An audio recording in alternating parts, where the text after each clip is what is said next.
April 17ಕ್ಕೆ ಕೇಂದ್ರ ಸರ್ಕಾರದ ವಿರುದ್ಧ ಪ್ರತಿಭಟನೆ ಇರುತ್ತೆ. ಮಜಾ ನೋಡಿ ಹೆಂಗಿದೆ. ಇಲ್ಲಿ ರಾಜ್ಯದಲ್ಲಿ ಕಾಂಗ್ರೆಸ್ ಸರ್ಕಾರದ ವಿರುದ್ಧ ಪ್ರತಿಭಟನೆ, ಈಗ ಕೇಂದ್ರ ಸರ್ಕಾರದ ವಿರುದ್ಧ ಪ್ರತಿಭಟನೆ ಮಾಡೋದಕ್ಕೆ ಕಾಂಗ್ರೆಸ್ ಮುಂದಾಗಿದೆ. 17ಕ್ಕೆ ಕೇಂದ್ರ ಸರ್ಕಾರದ ವಿರುದ್ಧ ಪ್ರತಿಭಟನೆ ಇರುತ್ತೆ. ಕೇಂದ್ರ ಸರ್ಕಾರದ ಬೆಲೆ ಏರಿಕೆಯ ವಿರುದ್ಧ ಜನ ಆಕ್ರೋಶ ಯಾತ್ರೆ.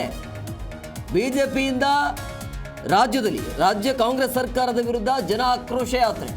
ಕೇಂದ್ರ ಸರ್ಕಾರದ ವಿರುದ್ಧ ಕಾಂಗ್ರೆಸ್ ಕಡೆಯಿಂದ ಜನ ಆಕ್ರೋಶ ಯಾತ್ರೆ. ಕಚ್ಚಾ ತೈಲ ದರ ಇಳಿಕೆ ಆಗಿದ್ರೂ ಕೂಡ ಟ್ಯಾಕ್ಸ್ ಅನ್ನು ಹಾಕಿ 103 ರೂಪಾಯಿ ಕೊಡಬೇಕಾಗ್ತಾ ಇದೆ. ಯಾಕೆ ಅನ್ನೋದ್ರ ಬಗ್ಗೆ, ಕಚ್ಚಾ ತೈಲ ದರದಲ್ಲಿ ಕೇಂದ್ರದಿಂದ 4 ಲಕ್ಷ ಕೋಟಿ ಲೂಟಿ ಆಗ್ತಾ ಇದೆ ಅಂತ ಬೆಂಗಳೂರಿನಲ್ಲಿ DCM DK ಶಿವಕುಮಾರ್ ಹೇಳಿಕೆಯನ್ನು ಕೊಟ್ಟಿದ್ದಾರೆ.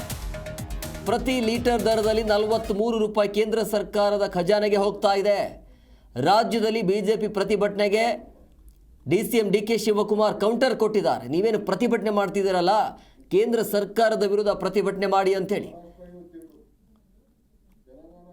ಅಂದರೆ ಅವ್ರು ಹೇಳ್ತಾ ಇರುವಂಥದ್ದು ಬಿಜೆಪಿ ಮಾಡ್ತಾ ಇರುವಂಥ ಹೋರಾಟ ಕೇಂದ್ರದ ವಿರುದ್ಧ ಅಂಥೇಳಿ.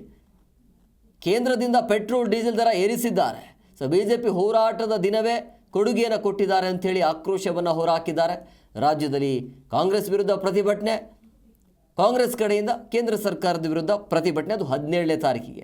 12ನೇ ತಾರೀಕಿಗೆ JDS ಕಡೆಯಿಂದ, 17ಕ್ಕೆ ಕೇಂದ್ರ ಸರ್ಕಾರದ ವಿರುದ್ಧ ಇದು ಕಾಂಗ್ರೆಸ್ ಕಡೆಯಿಂದ. ಕೇಂದ್ರ ಸರ್ಕಾರದ ವಿರುದ್ಧ ಯಾತ್ರೆ ಅನ್ನೋದನ್ನ ನೀವು ಬೋರ್ಡ್ ಹಾಕೋಬೇಕು.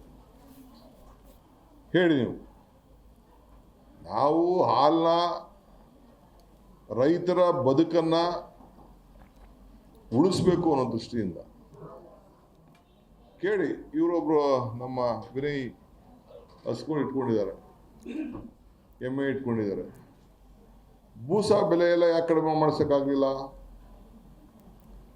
ಹಿಂಡಿ ಬೆಲೆ ಯಾಕೆ ಕಡಿಮೆ ಮಾಡ್ಸೋಕ್ಕಾಗಲಿಲ್ಲ? ಎಲ್ಲ ನೀವೇ ಎಲ್ಲ ಬೆಲೆಗಳನ್ನ ಜಾಸ್ತಿ ಮಾಡಿಸ್ಬಿಟ್ಟು ಈಗ ಬೇರೆ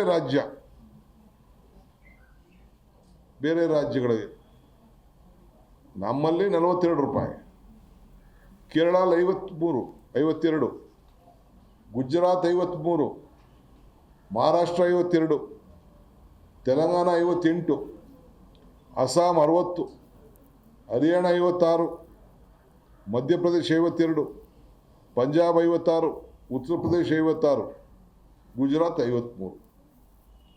ಇದು ಹಾಲಿನ ಬೆಲೆ.